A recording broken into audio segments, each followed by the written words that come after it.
everyone, and welcome to another episode of Women for Women Everyday Journeys.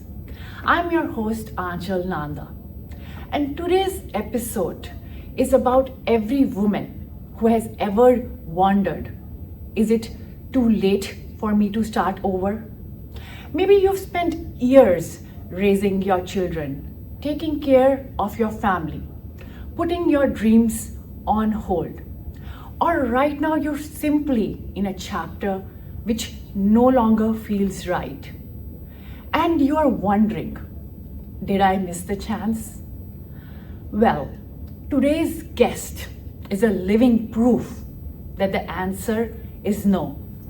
Michelle Stiff's journey has taken her through various chapters, from overcoming financial barriers to education, to starting her career in a corporate world, to being an educator, and now leading the Workforce Services Division of Will County. She has done it all. What inspires me about Michelle's story is that she's not only witnessing other people restart, but she has done it herself. Michelle, welcome to the show. I'm honored for you to be here. Thank you for having me. Thank you. To start with, before we delve on and talk about the workforce services programs, I really want listeners to know what is Michelle Stiff's journey, and how did the various chapters in your journey brought you where you are here today. Okay, well, thank you. Thank you again so much for having me. And it has definitely been a journey. I started my career in the corporate sector, working for various companies, but huge companies, like household name companies. Okay. And so I found that there was such a ceiling for advancement because I didn't have my college degree. I started college after high school and could not finish it, and actually went through a workforce development program similar to this as a youth in Chicago, and that's how I landed my first corporate job. And then got married, had my first child, and decided to stay home to do home daycare. Wow. And, so that took me from corporate to education. Had no idea what I was doing with kids, right? So I decided to go back to school and learn about, educational practices and the theory portion of education. And after 5 years of doing that, we moved, and I wanted to go into the classroom, and I wanted to make an impact on young minds and share my story to be a motivator for them, because we know that kids don't have to be a product of their environment, right? And growing up on the south side of Chicago, I wanted to instill that in them. And after advancing in education, became an administrator, and I made a very tough choice after spending so much money to become an educator and administrator, right? I wanted to impact differently. Absolutely. And when this position became available, I said, oh my God, my world has just come 360, right? So and I applied for this position, and what resonated with them is that because I was a product of workforce development as a youth. It is what we, both Michelle and me, are trying to tell all the viewers. Like, she's done it herself. She knows what it takes. So if she can do it, she's a living inspiration for all the women out there. Yes, thank you. Thank you so much. So, yeah. And we tend to view success in a linear progression, right? And success is not linear at all, and there has been, ups and downs in my journey, and we talked before about I was an orphan at 16 and moved with my aunt, and the values were definitely different from her and my mom, but my mother instilled in me that education is key. And after coming home from college, I just didn't know what to do because I couldn't finish college. Came home, didn't know how to do a resume, interview, and so and there was the program that I went through. Yeah. So taking a cue from that, I've read that you grew up in a single parent household.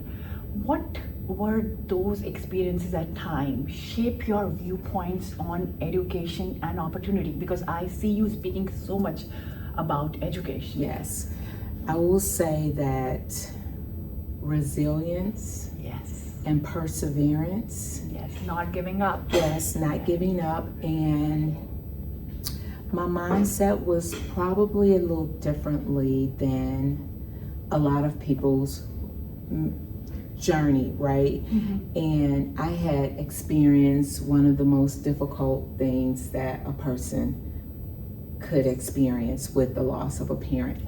And so I told myself, if I could deal with the loss of my parent, there is nothing else that could be as difficult. That inner strength, inner voice is what she's talking about. Your career path is just amazing. It's not a straight line. Like literally, you have done it all. You've been in a corporate world, being an educator, and now you're leading workforce services division and creating opportunities for it. What gave you confidence? Like, it is so important. What gave you confidence to our listeners? Like, what kept you going? So I will say, I think anytime you're starting something new, there's doubt. Yes. But I draw on my previous experience. I draw on my work ethic and the skills that I have coming to the table. And so even coming into this role here, there's a lot of technical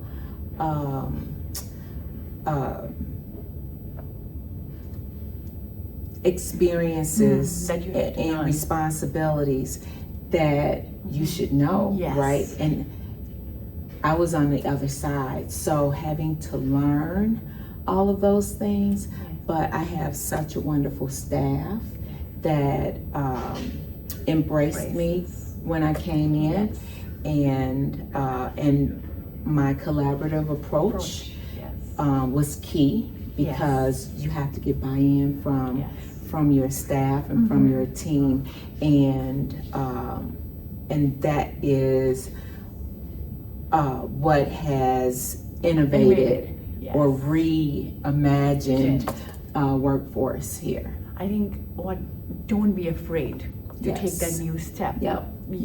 You have to take the first step to know where you're gonna go. Yes.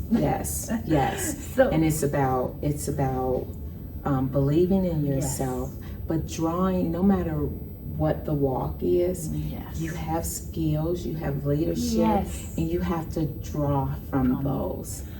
Well, because your journey is so amazing, was there any point in their journey self-doubt crept in and you were afraid actually, am I doing the right thing? Is it going to even work? How did you overcome it? When I left corporate America to stay at home and take care of kids. And there's so many women out there who are doing exactly what you did. I was like, oh my gosh, I don't know anything about, let alone, I was a new mom, right? And there's no book for parenting, and then I'm taking in other people's kids and wanting to educate them and Help them, yes. and so I tell myself the only way I can support them is that I need to further my my skills and my knowledge in this realm. And oh my gosh, it was so enlightening because I knew more to help my own kids, right? And so from that, I decided I wanted to go into the classroom. See, I mean, she's just talking about small things, like being at home. What motivated her? If she can, so she wanted to help her kids, other kids, and then that's what is leading to her next step. Yep, and it's always about, when you think about starting over, it can seem overwhelming, but you have to take it step by step. Just take the first step. Just take the first step. I mean, one of the main reasons I wanted to have this conversation, like, there are so many women out there sitting at home for whatever reasons are thinking it's too late for them, and are there wondering, did I miss the chance for her to make her own life? What are you going to say to them? It's never too late. Yes. It's never too late. Yes. I often think about, and this is so funny, I talked to one of my very good friends who's in law and or legal. So I said, I always wanted to go to law school to advocate for kids. Yes. In a more global capacity, but I was I guess on my path, on my journey, and I was like, no, it's more money, but and so I still oftentimes think about, should I go to law school? I think you can do it. Yes, it's never too late. It's never too late. So, never know. She can be there. She can be an attorney of Will County. Yeah. So in your line of work, have you seen women enter the workforce programs after experiencing divorce, job loss, or raising their families, or other transitional phases? And what inspires you about their story? I want the listeners to listen and kind of get inspired and motivated that they can do it themselves. So, I tell people all the time that this program is intended to change the trajectory of people's lives. And some people are afraid to come in, but when they come, and my staff will walk with them step by step, and it's again just taking that first step, and then the next step will become clearer, right? And so I'll share that in talking to one of our participants, he had been in prison for 30 years. And the world had changed, right? Didn't know cell phones were not a thing. And so we helped him. We walked him step by step. He received his CDL license, and because he didn't have any experience, he was facing barriers in that capacity. And so we have partnerships with employers, and they were willing to take him on and teach him or give him that experience, not driving on the road initially, but giving him that experience with trucks and driving the trucks in the yard. And so eventually he began to carry goods for Trader Joe's in the Midwest. And do you see a lot of women also entering I the see program? I see a lot of women coming through, and more particularly wanting to go into either the healthcare industry or education. And so some of them are either unemployed or underemployed, or they were laid off, right? According to you, what are the biggest fears you think that women face when they are kind of looking for a new career path? Even before the career path, I'm just going to say there are a lot of accessibility challenges, right? If they have kids, Yes. how are they going to pay for childcare? Yes. Right? If they don't have the technology, how are they going to get the technology? And so, if you just take that first step, then the other steps will become much clearer, because we provide supportive services, and that is part of supportive services. Having help them with child care payments, having or providing technology. We provide Chromebooks so that they can access any type of training that they want to go through. They have technology. So any women out there in Will County, the only thing that you need to do is take that first step. Yes. There are people like Michelle and her staff who are there to guide you, help you throughout the way. Yes, absolutely. And any barrier that individuals face, even paying for books and tuition and uniforms and just the whole gamut. And that's what the workforce services, and we call it WIOA, Workforce Innovation Opportunity Act, I'm gonna right? talk about it. Yes. That's what it's there for. Yes, of course. Through your whole in the career, is there any story, without of course delving into private details, of a woman that you truly stayed with you, that you want to share with viewers and take inspiration from the women that's truly stayed with you?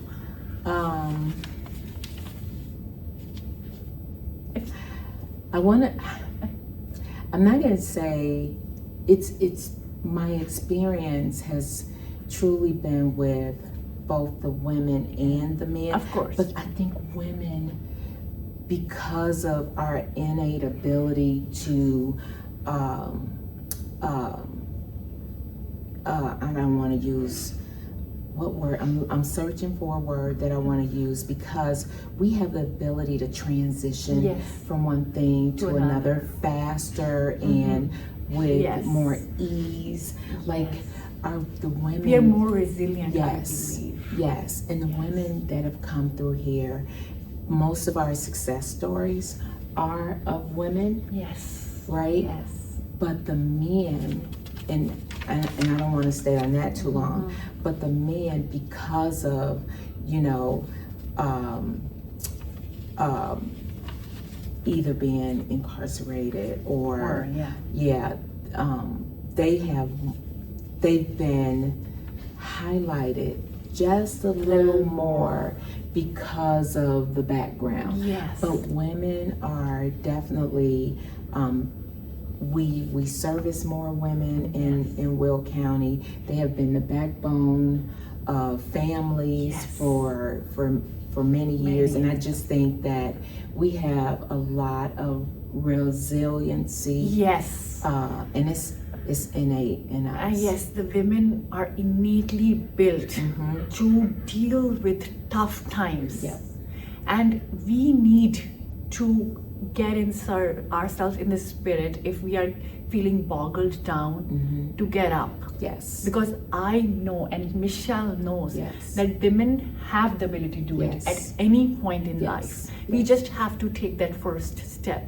Yeah. For women and listeners, what exactly is the Workforce Divisions and what kind of programs is offered by them? Okay. So we have a program called WIOA. It's the Workforce Innovation and Opportunity Act, and it's federal legislation. Okay. It's our our funding comes from the Department of Labor, and we are to provide any type of work readiness skills to individuals and to businesses that need some support, right? So for individuals or job seekers, I mentioned before if you are unemployed, underemployed, or you've been impacted by a layoff, we are here to help. You can either upskill the credentials you have, or you can decide that you want to go in a different direction. So we offer resume support, we offer interviewing skills, a host of workshops in Microsoft Excel and Word, and even on LinkedIn, which is a professional website. And those things are really important when you are trying to change career, getting back to workforce. You've been experienced a job loss, so those skills really come in handy. Yes, and then we provide scholarships. Yes, that's actually my next question. Like, one of the biggest concerns that women and people in general have, they're scared about the cost because of the financial barriers. So what kind of scholarships, programs, certifications, training are provided under this program? So WIOA has established the guidelines in which we could provide scholarships, and it's in four industries: manufacturing, TDL, healthcare, and professional services. So professional services, there's a number of careers that fall up under that sector, which are IT and human resources, education, finance. So we provide training, or we will provide the resource for you to take the training in those areas. So if someone is listening right now, and we have given a lot of information about it, and feeling overwhelmed, what is the absolute first step you would advise them to do right away? So the first step is either going to our website, and if you don't have access to, the technology to do that, but if you do, the website is Jobs for People. That's the number 4, jobsforpeople.org.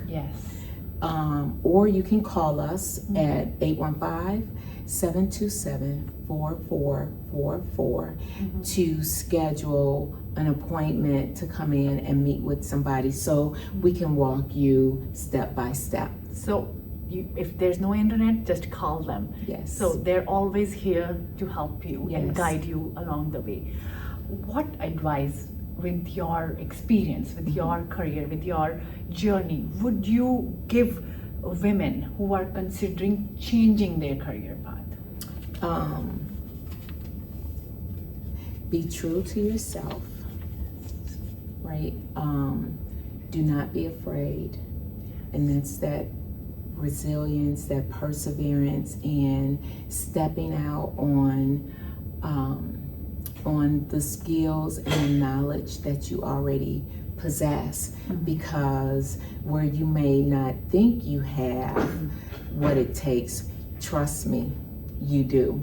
And so again, just taking that first step in whatever it is you desire to do, and there's going to be someone somewhere that's going to help guide you through that process. I talked about education because that was one of the, if you talk about a career that I transitioned to, that my, I was afraid, that was the one. Because you have to learn how to do lesson planning and execute the lesson plan, and so but there are people, there are mentors that will guide you throughout and help. It's just about taking that first step. Michelle, thank you so much for such an inspirational conversation. And what really stands out is that starting over does not always mean starting from scratch. That's right. Every journey, every chapter, every challenge, it comes together with us to help shape the next one. Yes. So, if you are listening and you have some stories with you of starting over, you can share those stories with me, and I will try to tell those stories through my Instagram and Facebook handle at women.for.women2025. You can also email me at womenforwomen2025email@gmail.com and share your fears with me, share your starting points with me. One thing that we remember, that whether you're experiencing a job loss, going through a divorce, or just thinking about going back to school, or you are just in a transitional phase and exploring what to do next, please believe it is never too late to start. You can start anytime. Thank you so much for watching Women for Women Everyday Journeys with our amazing guest, Michelle Stave. It's Aanchal Nanda signing out. Until next time.